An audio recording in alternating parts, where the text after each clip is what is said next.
Robby, welcome. Thank you for joining us today. We're pumped. We were starting to get into conversations like, hold on, I just have to start this episode so we can dive into it. But we're really excited to have you on today because I think in today's world, it's really hard to understand what we should be eating, what we shouldn't. There's so many variations of everything, including meat. And so getting into, what type of meat we should be buying and consuming. Also within specific types of meat, does organic matter? What are the words that we should really be looking for? How do we shop for it? And then also we want to just learn a ton about you and Force of Nature because we're big fans of the brand. Regenerative farming. Regenerative We can't farming. Say it, yeah. It's what happens when you're born in a city. Those words just don't flow as well. No, I'm kidding. And we were telling you this, but we were born in Northern Virginia in a cul-de-sac. We've never farmed in our life. So when we dive into this episode today, I think it's really important to highlight why regenerative farming and why pick that over the traditional chicken or red meat that you see at H-E-B today. Before we get started though, I would love to learn a little bit about you and your health background. Have you always been super health conscious, or when did that start?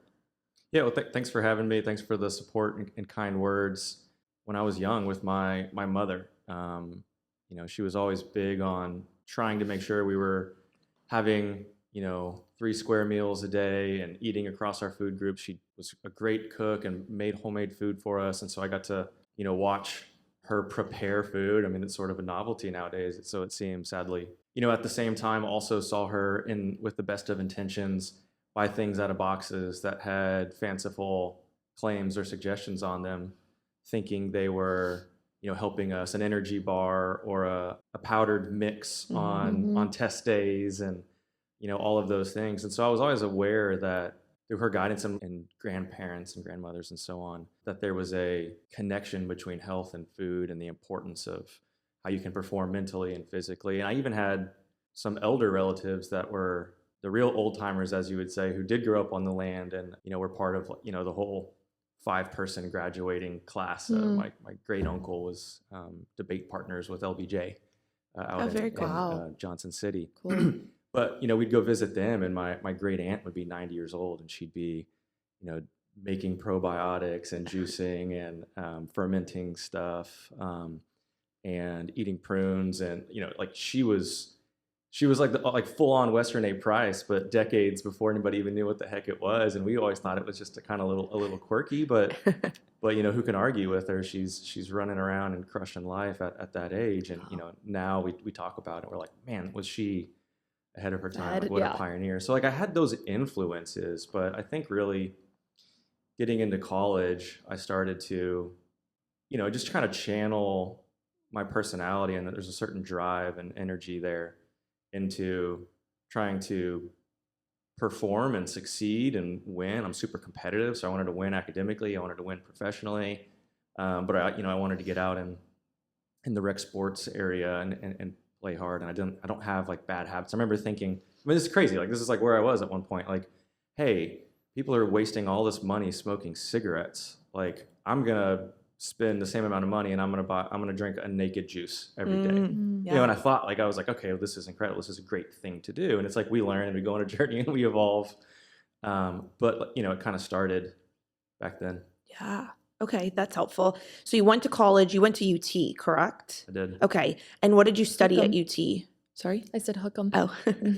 Yeah, all right. Well, thanks. New Austinites as of 3 years, yeah. Jenna and I have really adapted because we're really big sports girls. Yeah. And since there are no pro sports teams for the most part or in this area, we really dove into just being on the UT bandwagon, which has been super fun. They have really great sports teams. So. Yeah, I think people don't recognize that about the University of Texas, is that Austin is one of the top 10 largest cities in the country, a large metroplex, growing all this culture and influence with no professional sports team. So the University of Texas gets that, plays that role in the community. So I think in any case, well, thanks for the shout out. The support. I studied business at the university. Yeah. And so when you graduated, how long before you started Epic?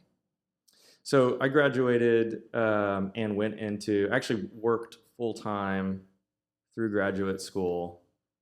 because I couldn't wait to get started. So I would, I kind of had this mentality of like, I'll sleep when I'm dead, and something that I've definitely changed. But I would pull like one all-nighter a week. I worked full time. I'd use my vacation time to take exams that were out of hours. I built my schedule around it. I was committed to being the first person in and the last person out of the office every day. I just wanted to have everybody else on notice. Like I was going to outwork them. Yeah. And was this just like a traditional corporate company, or was it health-based?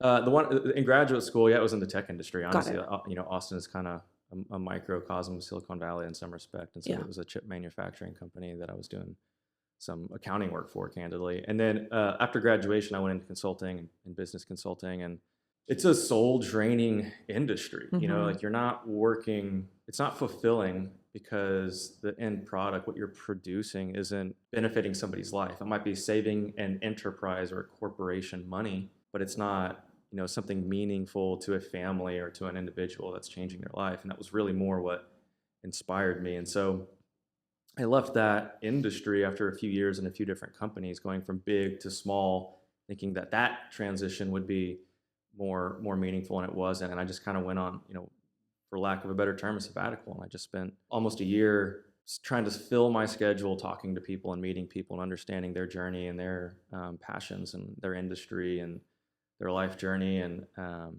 then filling the other part of my schedule, exercising and eating and trying to do like 2 or 3 workouts a day and eating a lot of, peanut butter and banana sandwiches in between to make the money stretch. And found an opportunity in a startup that was more in the information products, more helping individual sole proprietor families figure out how to run their business and improve their lives, and through their work in whatever avenue that may be, add value to the lives of others. And that was kind of my first foray from, the academic MBA professional business into startup. Yeah. Because this was an emerging company. And I think business is fascinating. I used to exclusively read nonfiction business books, like how to get better at this. Yeah. My friends, Katie and Taylor, we're all from Austin. We all grew up here. And they had a company called Thunderbird in the consumer package space. And they were doing triathlons, and I was doing triathlons. And so we would ride together or train together. And, they were kind of more in the health and nutrition, functional wellness early stage path than I was. And, and I was, kind of moving in that direction, but I wasn't as far down the path maybe as they were. But I had this certain set of skills, and they were, saying, hey, like we have this idea for this other brand called Epic, and we're gonna transition from these vegan energy bars that are largely date-based and still cool and healthy with great ingredients, and that company is still around. It's called Thunderbird, but we're gonna do it with animal protein. Oh, they started Thunderbird? Yeah. So they were vegans. Oh my gosh. Yeah, they were vegans, and it was, through a series of health challenges, body inflammation, recovery, performance, but also gut health and GI issues. And they recognized, like, hey, we're doing this for the right reasons. We want to support a food system that has positive outcomes in the environment and for welfare of animals and for people, and promotes human health. And they followed all the dogma. I mean, as you guys may know from, back in the day, it was like there was a certain direction that this is right and this is wrong. And so much of that is being challenged and busted for the fallacy that it was. But, they had their own personal experience in that and wanted to incorporate healthy animal protein into their diet. And that's where Thunderbird, literally, we launched Epic within Thunderbird.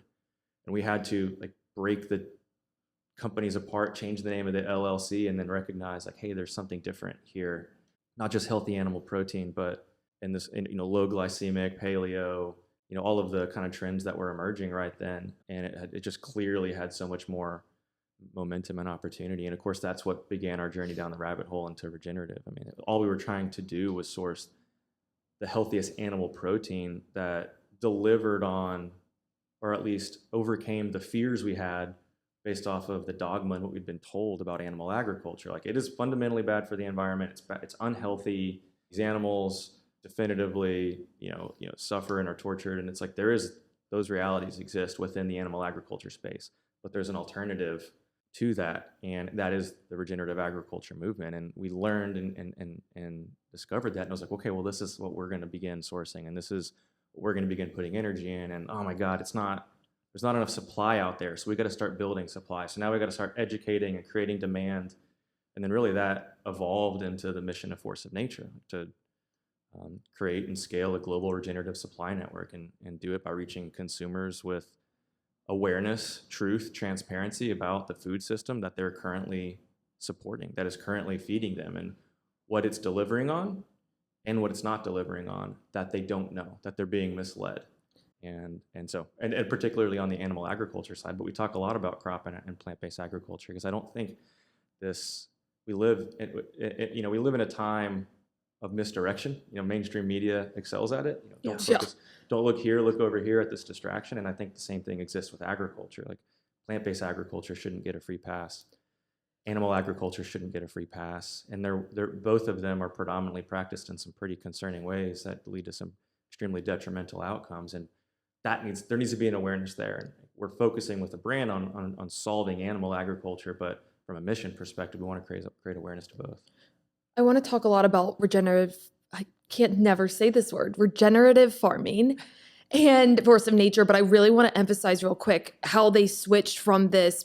It sounds like they switched from this plant-based veganism way of life to recognizing the importance of meat. Can you speak on that real quick? Because I think people are making the shift. I really think with this high protein era that we're in right now, that more people are seeing the benefits of higher protein foods, AKA meat.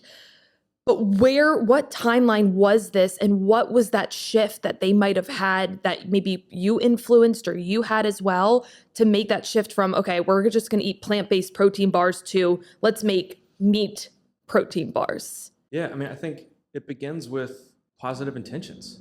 Even Carnivore MD Paul Saladino was vegan for a while. And Katie and Taylor, my co-founders, they're no exception. So many people that are in the functional health and wellness space went down that path because it's what they were told. Now, in the digital information age, it's very difficult to mislead and misdirect and confuse the narrative. Well, it's easy to confuse the narrative, but it's hard to get away with it for very long. And I think the truth is coming out, and personal anecdote. I just said, they experienced major health issues and they went from vegetarian to vegan to raw foods, and it got worse. And they received some extremely concerning diagnoses from professionals saying, like, hey, this is like, you're very sick. This is a major problem. Like, you're going to need some serious medical interventions if something doesn't change. And then they finally met somebody that was like, hey, why don't you try to reincorporate animal protein? And it's like, ugh. But the doctors weren't recommending that. No, of course not. Got Of it. course not. Medications. But and then to expand on that, 2% of the population's been vegan for a very long time. Despite what you hear in the narrative and the amplification of that message, it still hovers at 2%. Well, why is that? It's like, because it doesn't deliver. It doesn't work. After some time, just as many people are joining in as are dropping out because it's having challenges. And I won't disparage. I think everybody's different. We're all an N of one. But I think any group of people that's willing to make compromises and sacrifices and pursue a more difficult path, not just for themselves, but for a positive set of intentions and for a broader group of stakeholders, welfare, land, etc. Like, that's noble. More people should purchase and behave that way. And I think there's too much self-interest, self-serving decision-making out there. So I always say, like, I'm not going to disparage vegans because I think every vegan is a future former vegan waiting to happen, and Force of Nature will be the first place they go.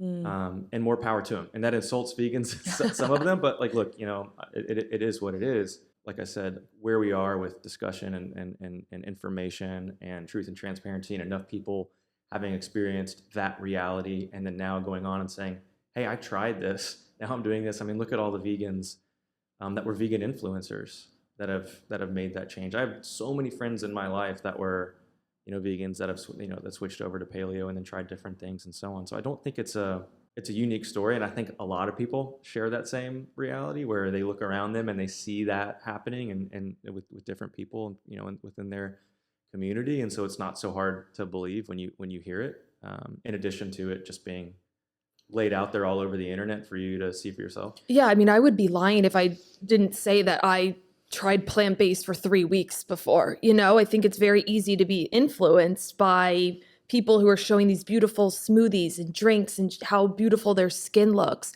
And that made me want to try plant-based. Did you ever try plant-based or vegan? I think you did. Well, so when I was having extreme gut health issues in college, I played softball at Duke University, and I started throwing up all the time, multiple times a week.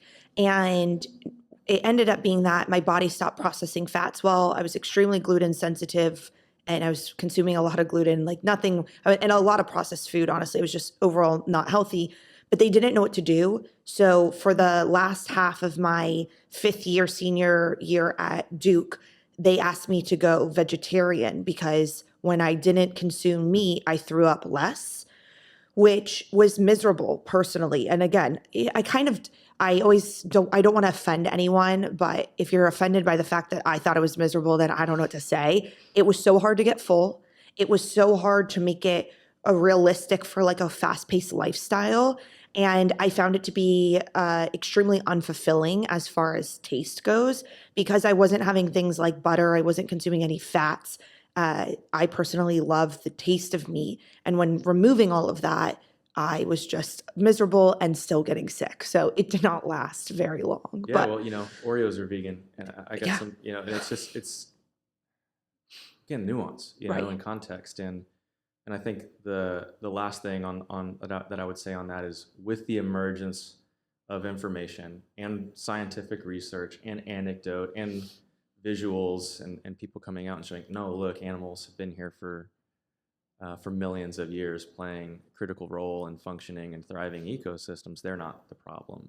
Yeah. It's not, that's not the cow, it's the how is the example. And I like that. shedding light on, the industrial crop agriculture system. And so, and then forcing difficult awareness and conversations about the ethics and this loss of life and, who really does have the moral high ground. Like the more those aspects of the vegan narrative and ideal are, the veil is pierced, the less weight that it carries. I will say too, especially in the female health space that we're in right now, what's trending is Ozempic for weight loss. You have all of these supplements for hair growth, nail, skin. Jenna just made a reel yesterday about spirulactone and Accutane.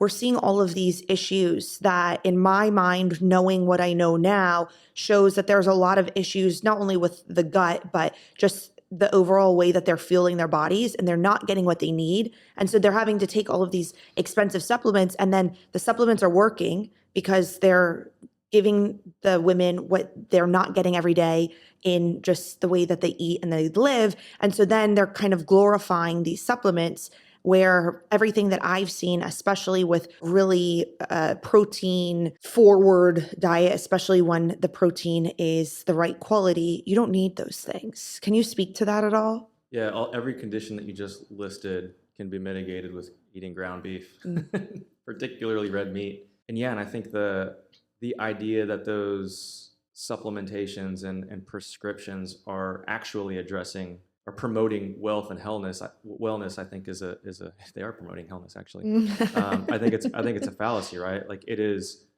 you're focusing myopically on one aspect or manifestation of health. And like Ozempic as an easy example, like losing bone density, losing lean muscle mass, these are very serious things that will lead to major health consequences in the long run, including decrease in health span and decrease in lifespan. Sure, you can drop some weight and maybe maybe that appears positive in the near term, but again, like it's a full picture, and everything you see on the outside is generally a manifestation of something on the inside that needs to be addressed, and these are band-aids, not cures.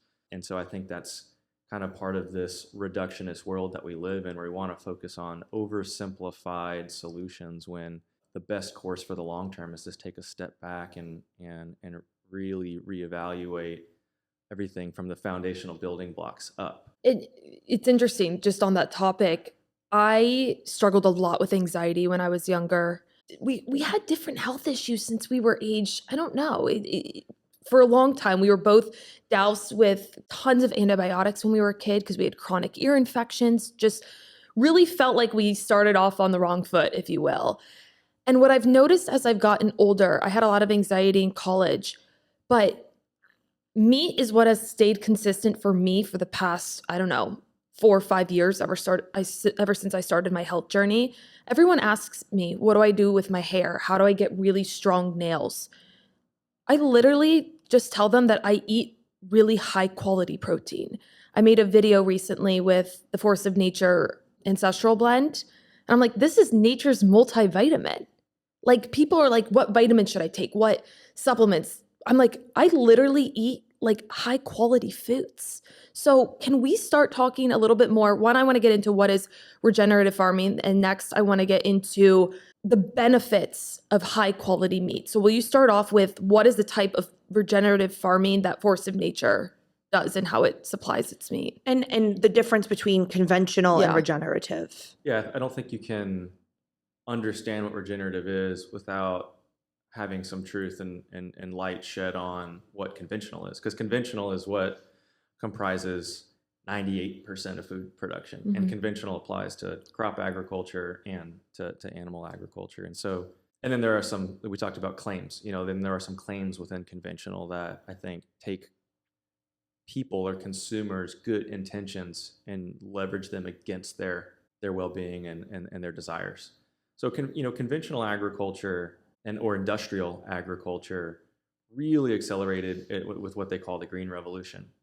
Regenerative is hard to say, probably needs a PR campaign, like the one the green revolution got. It sounds really pretty, but basically it's the industrialization of agriculture. And so back in the kind of post World War II, the global population was expanding rapidly, and the food system said, holy cow, we got to really figure out how to make more food more efficiently. So we need more food production, more pounds, more calories per acre.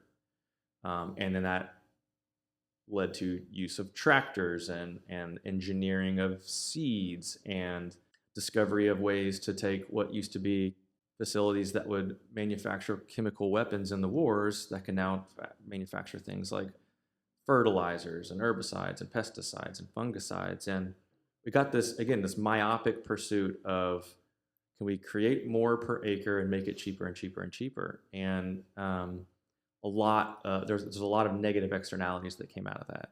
A lot of consequences that, again, I think the intention behind that movement was very positive, well-meaning. But now we can look back a generation or two later and say, hey, these trade-offs there's major mistakes made along the way. There's a lot of positive learnings. There's an opportunity for course correction, and you have these massive industrial business complexes, big food, big ag, big chemical, big petroleum, big healthcare, all kind of tied up, lobbying dollars, collectively with the addition of the defense industry, make up virtually all the lobbying dollars in Washington, which creates regulation and so on. So again, a lot of context there, getting into what is this method of agriculture and what are those negative externalities. It means in a country like the United States where there's 2.3 billion acres, it means practicing this form of agriculture on about 900 million acres, or about 40% of the land mass, which you see when you get in a plane and you fly over the United States and you look down and it looks like a checkerboard. That is disruption of functioning ecosystems. That is running tractors over land to till up the soil and kill everything that's on that land and turn that soil up, which oxidizes carbon or life in the soil and releases carbon into the atmosphere. People don't realize that 30% of the legacy load of carbon in the atmosphere comes from just tilling. Wow. 50% of terrestrial life on the planet Earth lives in the first 6 inches of soil. Kill all of that when you run a blade through it, and then you plant corn or soybeans.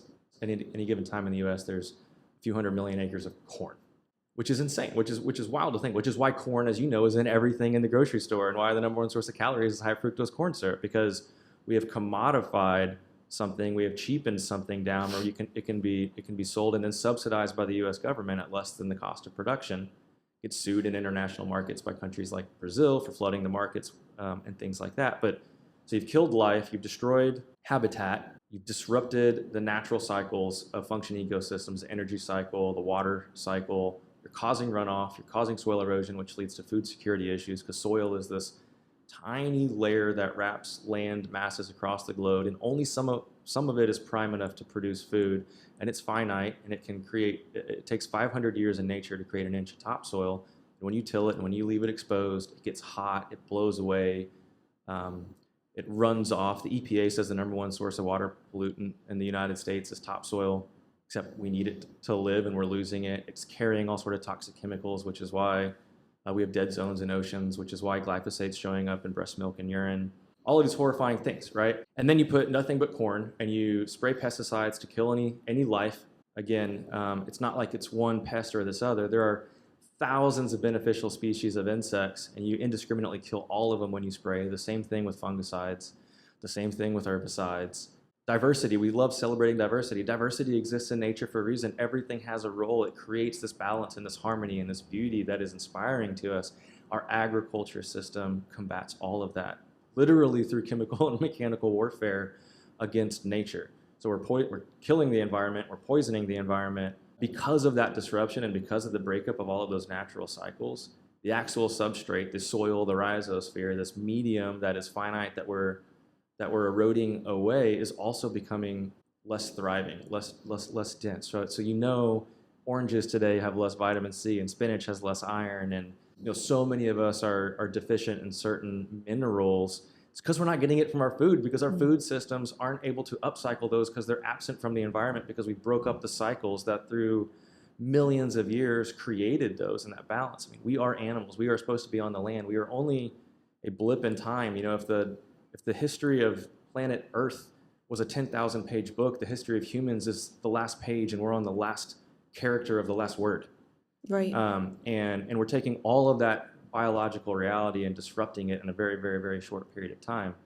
So juxtaposing a system that is vicious and that leads to food insecurity, it leads to major challenges with weather and lack of rainfall or floods. It leads to the die-off of pollinators. We lose 1% of insect species every year. It leads to dead zones in oceans. It leads to loss of habitat, loss of wildlife.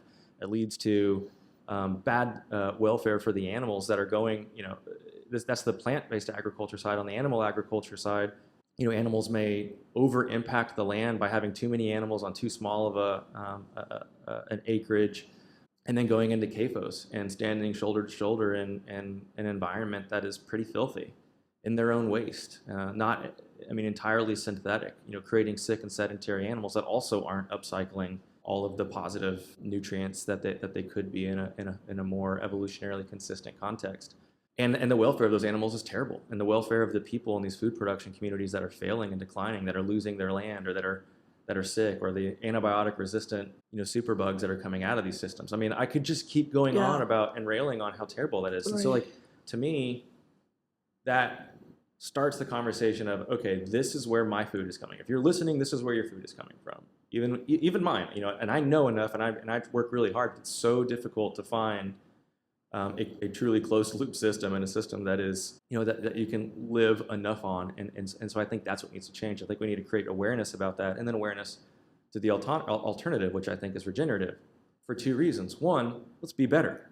Mm-hmm. We can be better. We can see the consequences of that trajectory, many of which are potentially existential. And I think that in and of its own right, at a time, certainly when humans' life expectancy, when we started Force of Nature, was the first time in the history of the United States that a U.S. citizen's children would have a lower life expectancy than their parents. It's like all of this modern technology and medicine, how could that be? And it's like, well, we live in an environment and we consume food that's harming us. It's toxic. You painted a picture of what a conventional farm looks like. I had never heard of tilling before today, but I get it. It's a plow. Right. Yeah. I can see the picture. I've definitely seen it before. But can you now paint a picture of what a regenerative farm looks like? Yep. So, and I think that's important, again, for two reasons. So let's be better, but also that other system, the system that we're relying on that's harming us and doing all these terrible things, the efficacy of that system, our ability to rely on that system is waning. This idea of can regenerative really scale? It's like, yes, it can. Also, that system is failing. That system will not be around in 100 years. It is depleting resources and destroying land and destroying the environment at such an alarming rate that it will fail. So it's not the illusion of choice that we should consider an alternative. It's that we must pursue an alternative. And then so then which alternative? And then regenerative, to make a really long answer out of what seems to be such a short question, is adjusting so many of those practices in ways that are taking the learnings and the wisdom of nature, taking our capacity to innovate and leverage technology and understanding and science and research, and mirroring the two, and practicing farming and agriculture in the image of nature. So celebrating nature's natural cycles, not disrupting them. So in animal and plant agriculture, that would look like, let's start with these principles, okay? So limit chemical and mechanical disturbance. Don't spray toxic chemicals all over everything, and don't destroy all the life with a mechanical plow running through and tilling everything. Let life be there on the land. Stop fighting nature. Armor the soil. So keep the soil covered. It's a precious resource. All life on earth depends on it. Let's not mistreat it, and let's not lose it. Let's protect it and grow it and increase our soil. When you say cover it, So don't leave bare ground. Good. Don't let the sun cook it. I mean, you cook food so that you can eliminate pathogens in the food, and there are safe temperatures that we know eliminate pathogens, and our soil hits those temperatures, and you kill all the microbiology, the flora. We talk about gut health. This is your thing. Like, soil health is the same, and so keep it covered leaving by it bare grass. kills it. Covered with grass, covered with different plants of different shapes. That will bring up another principle, but also protect it from rain capping it and protecting it from erosion. So heat, cold, rain, elements protect the soil.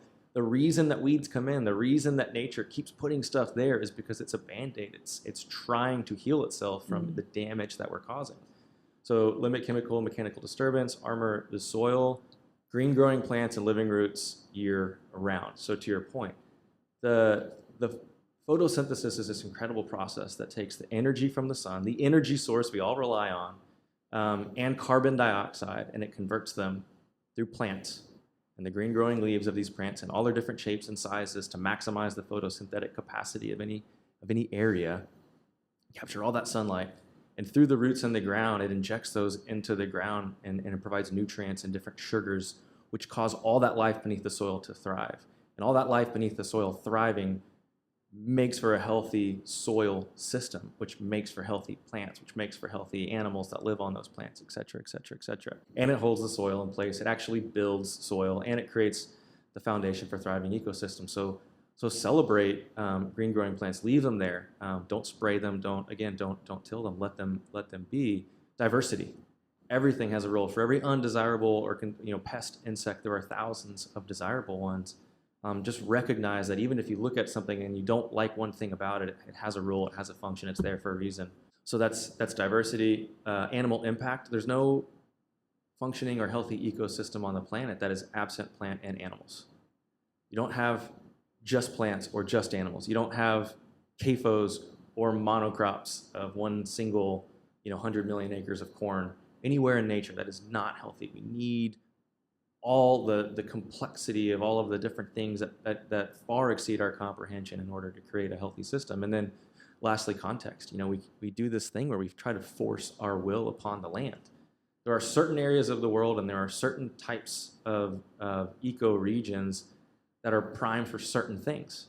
So much of the surface of the earth is arid and not prime and rocky, and it's really only suitable for animal agriculture. There's a little bit of land that is suitable for crop agriculture, but different regions are suitable for different things. The idea of context is, don't try to grow bananas in Alaska. Mm-hmm. You can through a ton of energy and through a ton of resources build a greenhouse and enforce your will upon it, but there's serious costs and consequences to that. And so in a regenerative system, for example, like the one that Force of Nature promotes, just looking, for example, at our bison supply.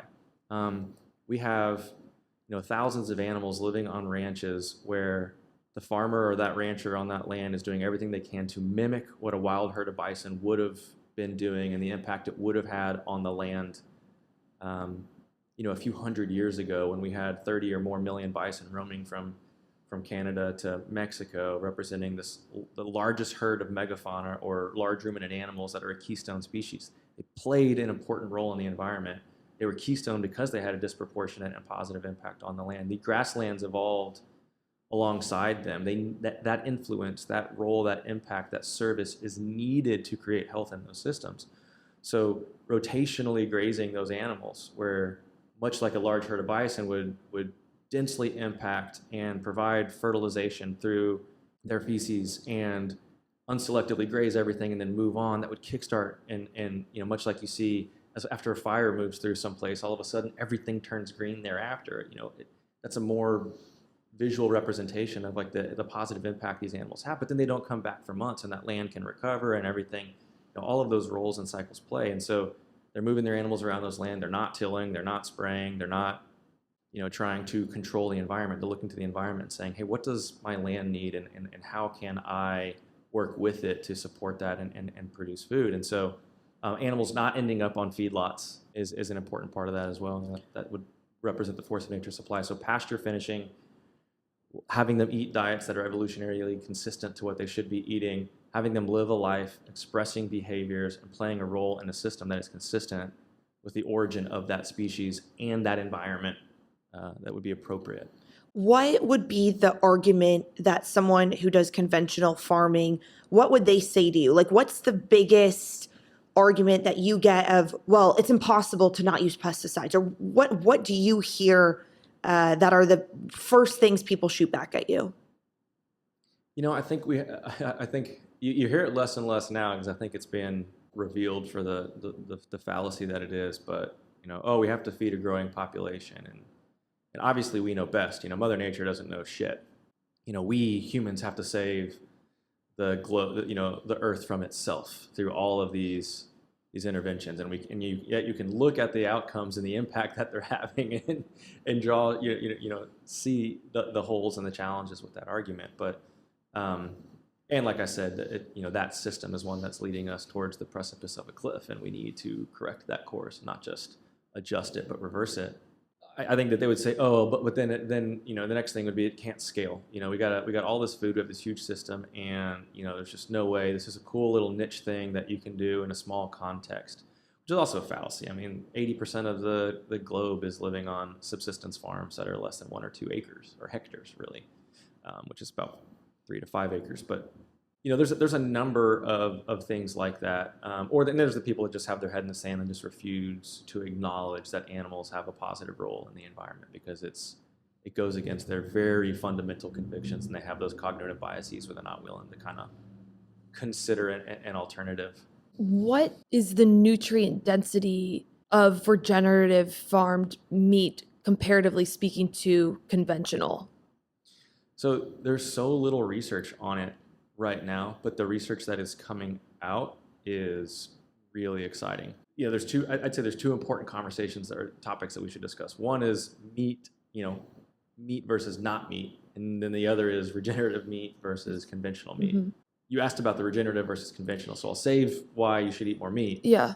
But in regenerative versus conventional, there are a number of historical studies that show positive outcomes with like omega ratios and the profile of some minerals within the meat and some micronutrients, admittedly small degrees.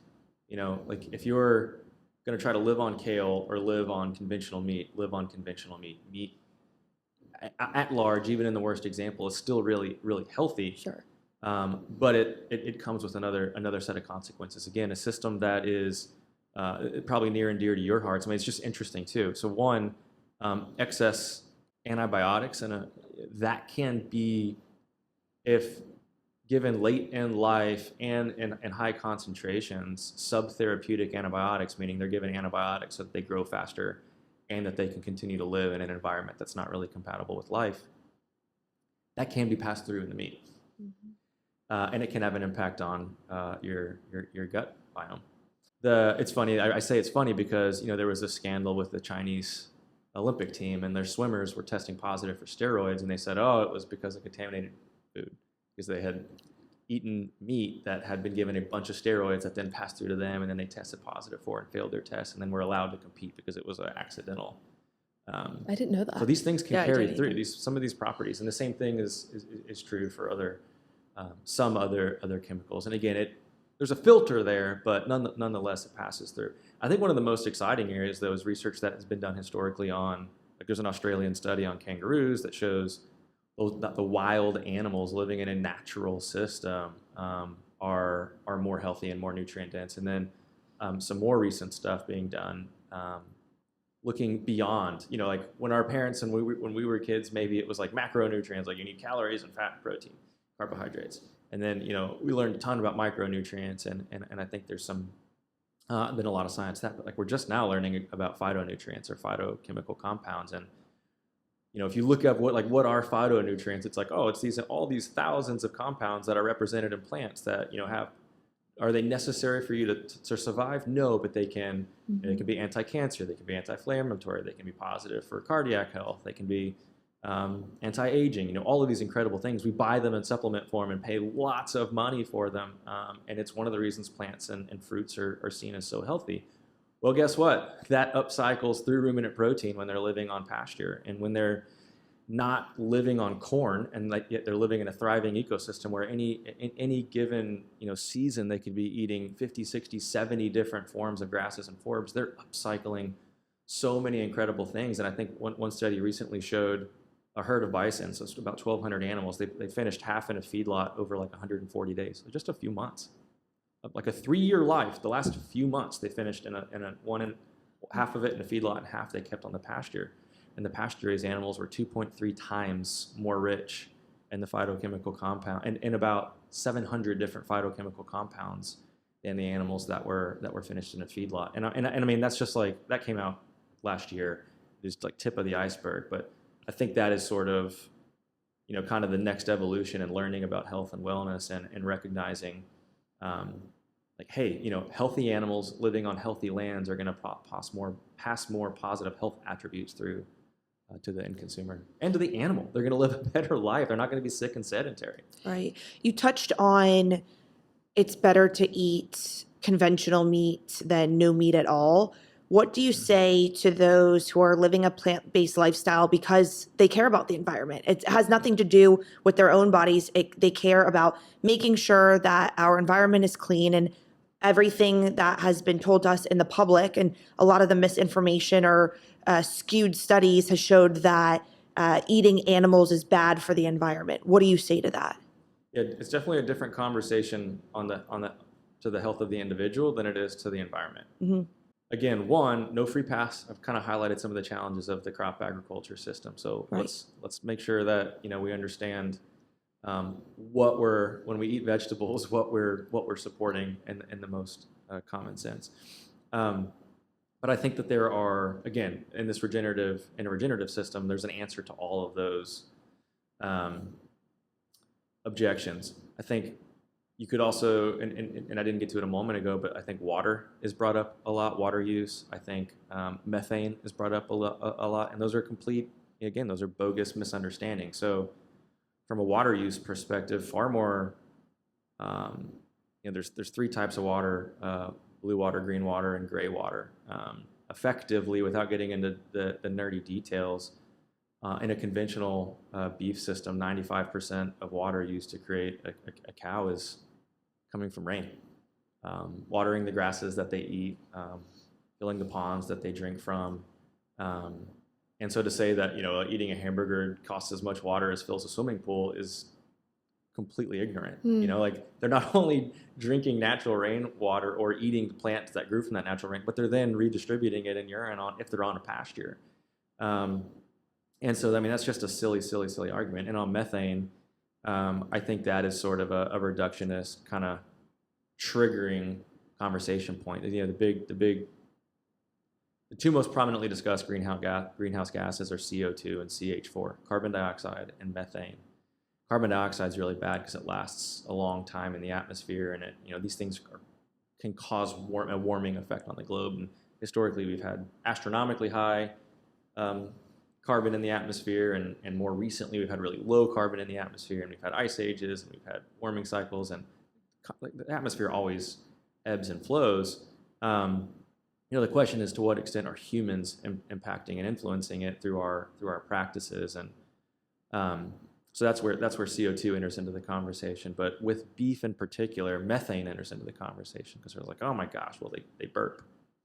And that's going to destroy the planet, because these ruminant animals that have been here for millions of years are burping now. Well, they've been burping for millions of years, and it's because they're doing this really cool thing. They're eating grasses and forbs, and through their multi-chambered stomach in their rumen, they're decomposing those grasses and forbs and breaking down into their component ingredients that we as humans or monogastrics or carnivores that are omnivores and carnivores can't do. and they're upcycling that and redistributing those nutrients into their meat and skin and so on. Methane, or cow burps, is a biogenic process. Again, it's been around forever. It's always existed. And what happens is you have an equilibrium. You have as much, as long as you have as much methane going up as you have coming down, you're in a homeostasis, and it's not bad. It's supposed to be there. And as it turns out, if you look back through the last few hundred years, whether in livestock and domesticated animal environments or wild environments, we have about as many ruminant animals on the planet as we used to. And so the amount of methane going up is about the same as the amount of methane coming down. It only lasts a few dozen years in the atmosphere. So it's really bad, but it's not causing an incremental, it's not worsening a challenge. What is worsening a challenge potentially, and again, to what extent, that's for climate scientists and others to say, is mining deep carbon and fossil fuels and burning those, right? Like, that's not part of that natural process. Nor is rice farming, where we flood an area, and of course, with water, you get decomposition of a bunch of plant matter. That's creating more methane than cow belches. Rice farming. Sure. Right. What else is creating more methane than raising cattle is dumps or waste, particularly the 30 or 40% of our food that we throw in the garbage can, whether it's vegetables or not, that goes into a dump, and then that decomposes, and then that releases methane. If you really want to have a conversation about methane, then why don't you address the aspects of methane that are actually non-consistent with the historical context, that are actually adding an incremental load of methane into the environment, and that would be how much food we're throwing away and how much waste is decomposing and how much rice we're growing at a global scale. Now, I'm not going to villainize rice farming, but I'm like, let's just have an honest conversation. It's not the cows. Right. It's hard because you don't hear this. I'm in the health space and I don't hear people talk about the differences of conventional versus regenerative farming. You just don't. It's not something people talk about. But what you're telling us is how important it is to understand where our food is coming from and the practices that are behind that, not only for a health perspective, but for just a moral perspective, it's sounding like. I want to get a little bit more into juicier questions that I think our community are going to have based on listening to this. So we have friends. I know some of our community, they watch us eat Force of Nature meat and they say, well, why should I go and buy Force of Nature when I can buy something for probably $5 cheaper at the store? You spoke to some of the nutrient density, but what would you tell the girls that are listening to this podcast why they should maybe invest a little bit more money in that healthier type of meat? Yeah, I think there's so much to get into there. Maybe top 3 things. I think in order to produce cheap meat, you have all of the trade. So many of what I've talked about, so many of the consequences, the negative externalities of a vicious industrial system is a consequence of pursuing cheapness at the expense of all else. Okay, so we made trade-offs. We didn't. I didn't choose to. You didn't choose to. They never solicited feedback from the consumer about where their value set really lies. They just recognize that if we can shield the truth, then we can compete on one variable and one variable only, and that is making it the cheapest. That's why you don't see very many brands or packaging or stories about meat. It's in styrofoam, it's got plastic, looks red, and what's the price? When you support that system, you're supporting all of the things I just said that have some pretty hefty consequences, including, some adverse consequences to yourself and your family and your own health. Okay? I think that there are then, beyond those, there are the future costs that you're deferring that aren't reflected in that. There is the trillions of dollars in healthcare that we spend to address preventable disease in the United States. There is the rates of cancer. There is that declining life expectancy. There is that obesity and on down the list. And so I think that there's a lot that isn't reflected there. There's also a lot that isn't reflected there in the forms of hundreds of billions of dollars in tax subsidies that goes to promote and perpetuate that system because of the lobbying interest. The next thing I would say is, I get it. People come from different socioeconomic places, and I can completely respect, look, if you really are on a budget and you are struggling to afford meat, pursue what you can afford. And do what's best for you in your own context. I'm not going to vilify you for that. I get it. But I think I would for those that recognize that they can afford it, they just have a slight preference for something that's cheaper, recognize that we don't ever bat an eye at paying for value any number of other ways in our lives. Like, how much trade-offs, how much cheapness do you want to pursue at the expense of the things that you value, that are important to you? And I just recognize that when you walk into the food system, when you look at what a cow or a chicken or a pig is experiencing to create that cheap meat, it is absolute suffering, and farmers are suffering for it, and it is gross. It would seriously, I think that what you would discover is that it actually doesn't deliver on your values. And then the last thing I would say is meat, even the most premium meat, even force of nature meat, is cheap. And that's probably like, wait a minute, that's no way. I went to the store and I saw your meat and it was like 10 or 11 bucks. Conventional meat is, it's like $6, $7, $8 now, So it's like, yeah, we're several dollars a pound more expensive. Well, why? So then why should you do that? It's like, even my meat, if you break it down on a cost per ounce, is like 50 to 70 cents an ounce. Right. Ruffles potato chips are like $1 to $1.20 an ounce. Every Snickers candy bar, or Hershey's bar, all of those things are seen as cheap. They're in the checkout aisle because they can be impulse purchases because they're so cheap. They will harm you. They are bad for you, and they are more expensive than my meat. But people don't bat an eye at purchasing them. Cut that shit out of your diet, and focus on investing in the things that promote health. Cut out $9 lattes. Cut out $4 bottles of water. Cut out alcohol. $20 I was going to say your $20 a $17 burrito at Chipotle, a $14 value meal at Chick-fil-A. I mean, food is fucking expensive. Sorry. No. Food is really, really expensive, and people every day don't bat an eye. But then you get to meat, and they expect it. They expect a living, sentient animal, the most nutrient-dense superfood in the entire grocery store that has so many profound implications on the world around you and the future of our civilization. If you really have to trade all of that off for cheapness, then do it. But if you can afford a few dollars more, invest in yourself, invest in a better system, and make sure that you're living your true values. And just the last thing I'll say is, it's not up to me to tell you what to choose. That's for you to decide. Yeah. I just want to make sure that you have access to that information and you can make the best choice for you. Well, and also too, speaking of the things that you buy, right? You're going to go cheaper on meat, but God forbid you buy your clothes at Walmart. God forbid you buy your clothes at Costco or somewhere where instead of the name brand sweater, you're just getting it off of like for 50% less of cost, right? So it's like we've created this world around us where aesthetically, especially for girls in our demographic who are listening to this show, we value aesthetics over our health. But what doesn't click for most women/girls is that our health becomes our aesthetic. And at that point, it's a lot harder to change.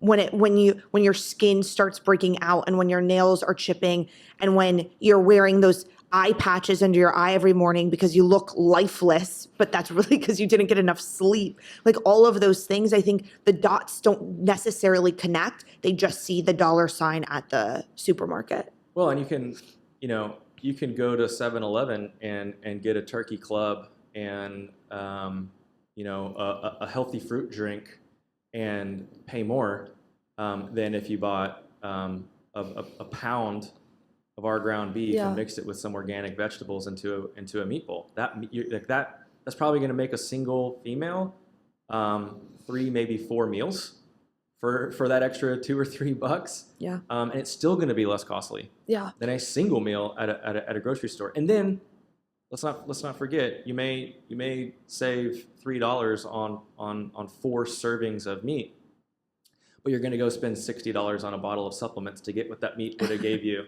And you're going to go get a prescription of Ozempic, and you're going to go do all the other things to improve your hair and your nails and your gut and all of the things that you're compromising. So, like, again, big picture, holistic understanding of what you're doing to yourself. I'm clipping that for social media. I love that. It's the truth. It's the total truth. I'd like to know your thoughts on chicken. just that. And your true thoughts. Yeah. Don't mince words here. Look, I like to think of like evolution in history and being evolutionarily consistent. And humans evolved nomadically, chasing large herds of ruminant animals across the land when they had that as their option. That is so much of the historical context of our history and what made us, the super species that we are today. We never evolved chasing. herds of chickens. Mm. But what chickens are small, short-lived, monogastric animals that we can quickly selectively breed and engineer to make big, large breasts, to be white, to be docile, to grow more rapidly through gene mutations that we can select for. And they can be really cheaply mass-produced. They can be really industrialized. So chickens have basically turned into like a widget in a factory, where historically, pre-World War II, even hundreds of years ago, kings in Europe were talking about a chicken in every pot as a sign of prosperity. You just didn't have a lot of them. They didn't really make a lot of sense to grow. But with the Green Revolution, with crops that can be produced at less than the cost of production, and chickens can live on those in factories where you have 50,000 birds in a room, not much bigger than this studio, that only take 4 to 6 weeks to get to a maturity. Ew. In this horrible synthetic fake light influence food system. They've lost their biological behaviors of reproduction or even evading predation. These chickens are descendants of dinosaurs. They might peck at each other's butts while they're at a feeding tray, and the chicken will just keep eating. They don't even want to run away. They don't have, they're sentient. They deserve our respect and appreciation as living animals, but the systems that we've bred them into and enforced them in are terrible. Now, so I think chicken's pretty gnarly. What's crazy about that is today we eat about 80% of the beef we ate a generation or so ago. So we're eating less beef now. Okay, interesting. Which I think is a tragedy. Yeah. We eat about 350% of the chicken that we did a generation ago. Wow. Why is that? Well, again, it can be cheaply mass produced. This is why you can go to Costco and you can get a whole rotisserie chicken fully cooked for like $4.99. Yeah. And it's easy. It's super easy It's to already eat cooked, chicken. Yeah. And it tastes and it smells. I mean, it's like walking by Cinnabon in the airport. Your nose just pulls you into it. Yeah. They're hacking your senses. It is like the equivalent of Doritos. Right. Well, but also too, I think that there's been so many studies that came out, or maybe not studies, but information that came out that said red meat was bad for us. Mm-hmm. So it's kind of like, don't eat red meat and here's chicken. 100%. Right. So it was like the original. Hopefully, I don't have to explain why Impossible and Beyond and these plant-based meats are terrible. Yeah. I think you guys get that, Yeah. right? But here's an interesting thing: they just copied the chicken playbook. What do you When mean? they came onto the scene and they said red meat is bad and it does all these horrible things and water and methane and on and on and on and on. That's what plant-based did. That's what chicken did. Red meat's bad. Here's chicken. Yeah. It's the white. And then Big even chicken. pork was like, hey, wait a minute, this is working. We're the other white meat. And it was such an effective PR campaign that was based in a lie. So here's what's interesting. So there was a study called Priority Micronutrients in Foods. They looked at the most critical nutrients of need globally that are generally deficient. I'm not get them all right, but I think it's zinc, folate, vitamin A, B12, calcium. Maybe there was a couple others. Globally, some like 80% of the population is deficient in these nutrients. And for this conversation, majority of those are women. Particularly women are deficient in these key micronutrients. And it includes developed worlds. This is just like a third world problem. This is like here and now. And then so the question was, how much of different types of foods would an individual need to eat to get 1/3 of the daily allowance of those critical micronutrients? And the answer is, and you can look up the study yourself, it was done by a guy named Ty Beal. The most nutrient-dense food in those critical micronutrients that most of us are deficient in are organs and bivalves like oysters and sardines, or oysters and clams and red meat. It would take, tying us back to chicken, it takes 11 calories of liver to give you 1/3 of the daily allowance of those micronutrients that we need. Wow. It takes 1,100 calories of chicken. Wow. So you got to eat multiple pound. Well, you got to eat over a pound of chicken to even get 1/3 of the daily allowance, and it's something like a teaspoon of liver. So when you have a liver supplement, or you have our ancestral blends that you mentioned that are incorporating organ meats and liver into the meat, chicken can't do that. So chicken is not better for you. It's not better for the environment. It's certainly worse for the animal. And it's just this horrible misdirection. Do I eat chicken? Yeah. The chicken I eat costs almost $30 a bird Mm. because it is playing.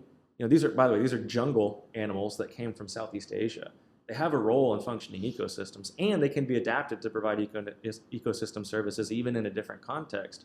But it isn't the number one source of protein in the world. It isn't to be consumed 350% greater in volume than a generation ago. Like, that's not the role of chicken.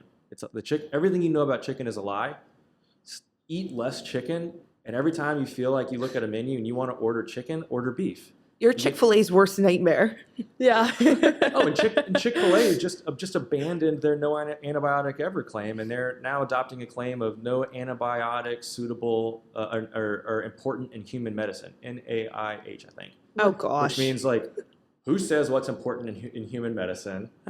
Like, what antibiotics are, like, none of this stuff is available. It's hard to find. So they're basically saying, yeah, no, like, and again, antibiotics are growth promoting. So, like, it's cheapening the system. How do we get more for less? It's that reductionist mindset. I eat Chick-fil-A like once a year as just like something fun to do. But it's when Chick-fil-A is known as one of the healthier options in the fast food industry, that's when we know we have some issues. Well, I think back to,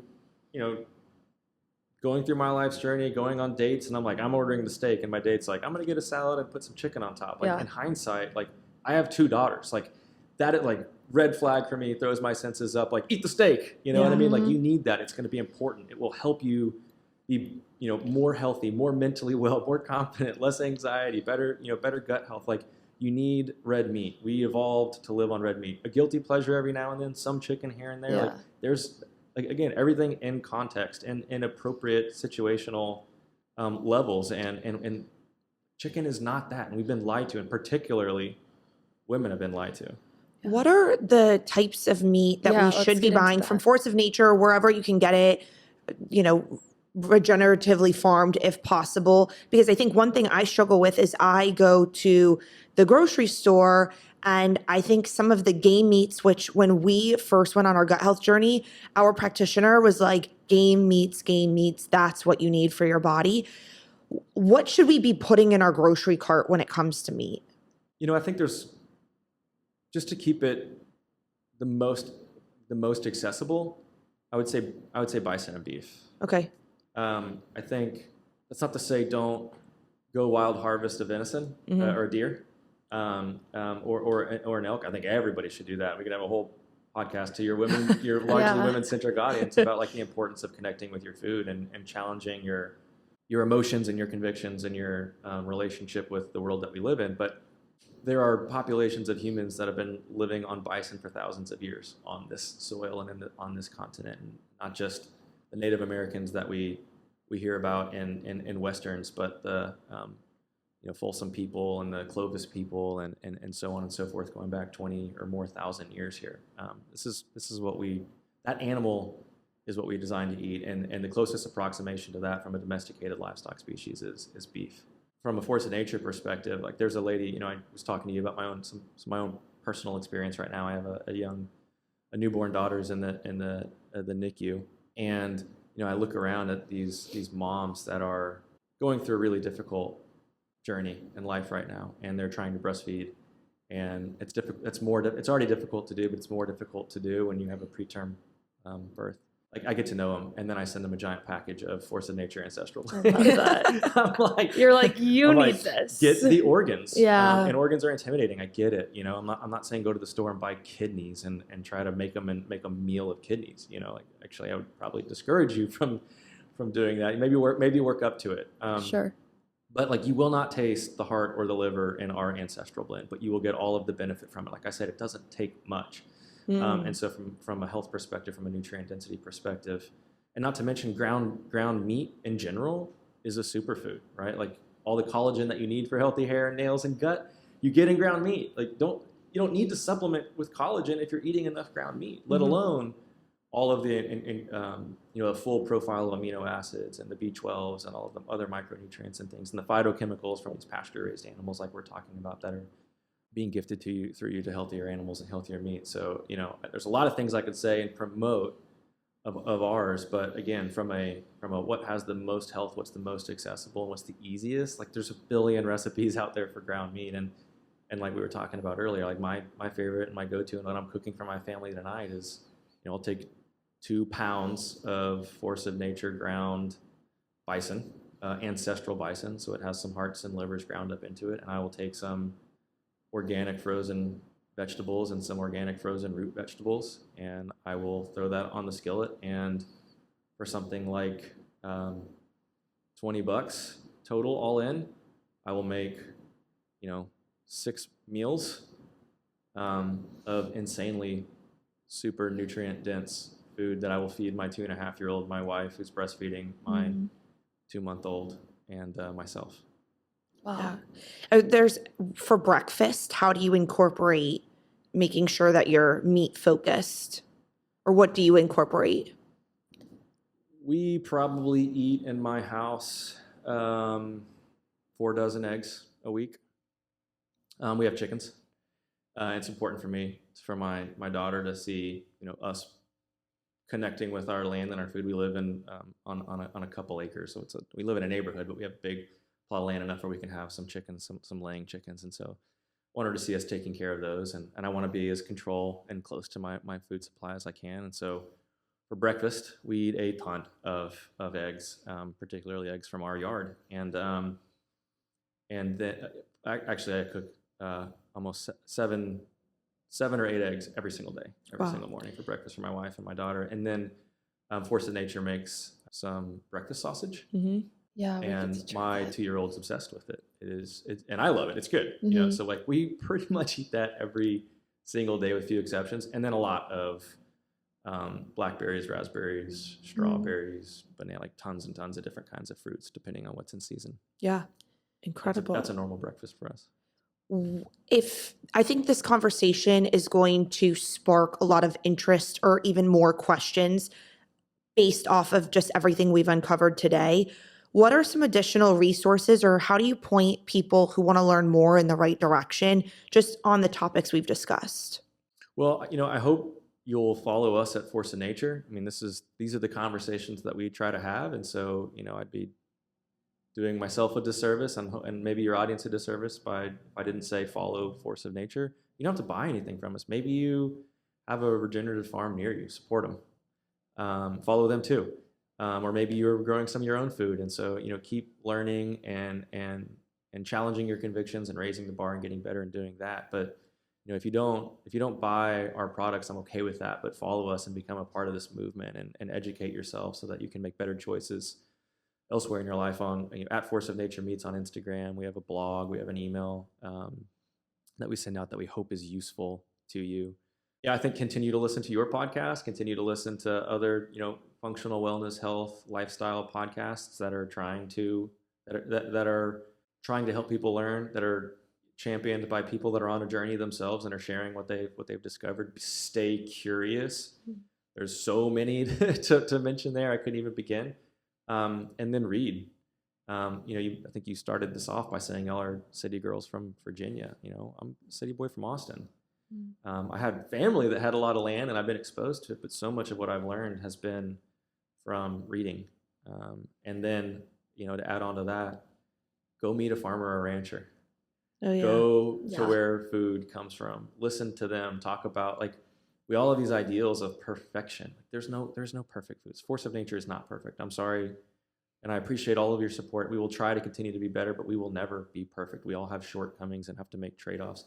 Go talk to real food heroes, real local community farmers and ranchers, and understand their struggles and their challenges. They're not doing, if they're making a trade-off, it's not because they're a bad person. It's because they're struggling and they're trying to figure it out themselves, and they need your support. And I think there's a lot of perspective that we can gain, but also learn the food system. My team recently went, we're looking at re-entering into pork and poultry in the space. I say that, after having just said eat less poultry. I really believe that, but I think we need better options out there. Again, there is a place for it. Sure. And the industry is far off the path that it needs to be on. And I think if we can play a role in helping to bring it back, we need to do that. Now we have a minimum bar. And so the challenge for us is how do we not go below this and still make something that's vastly superior? But,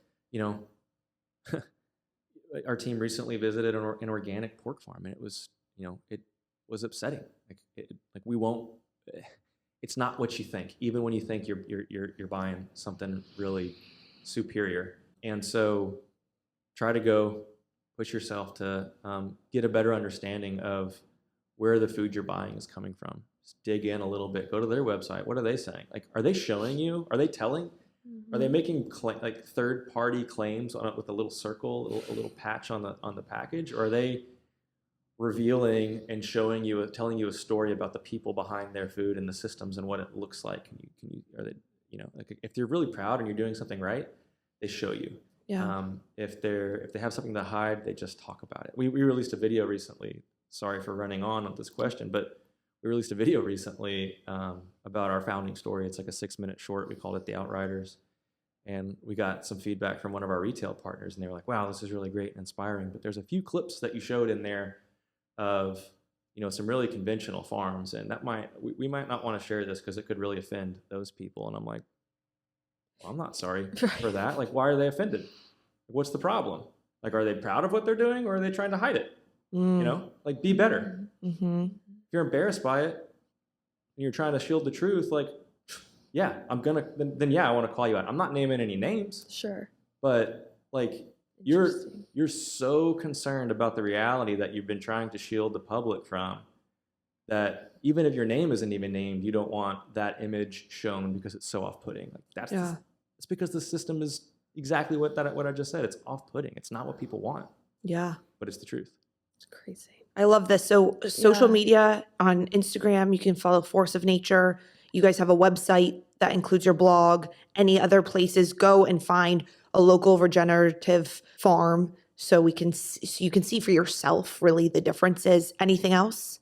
Yeah, I think that's a great list. Find not-for-profits like Kiss the Ground or Savory Institute, or just like, if you're interested in regenerative, don't just take our word for it. Sure. Right. Get diverse information from diverse places. Yeah, I love that. Cool. Thank you for coming on. Yeah, thank this was you. great. Yeah.